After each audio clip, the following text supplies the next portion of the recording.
છે ચમાર કોમલ પ્રહલાદભાઈ. હું ધોરણ 8માં ભણું છું. મારું શિક્ષકનું નામ છે તूफानों की ओर.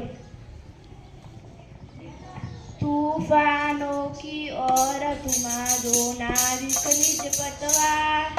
तूफानों की ओर घुमा दो नाविक निज पतवार. आज सिंधु ने विष उगला है, लहरों का यौवन मचला है. आज हृदय में और सिंधु में साथ उठा है ज्वार. तूफानों की ओर घुमा दो नाविक निज पतवार. तूफानों की ओर घुमा दो नाविक निज पतवार. लहरों के स्वर में कुछ बोलो, इस अंदर में साहस तो. कभी कभी मिलता जीवन में तूफानों का प्यार.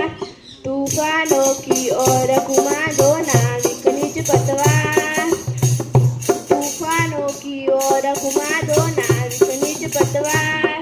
यह असीम निज सीमा जाने, सागर भी तो यह पहचाने. मिट्टी के पुतले मानव ने कभी न मानी हार. तूफानों की ओर घुमा दो नाविक निज पतवार.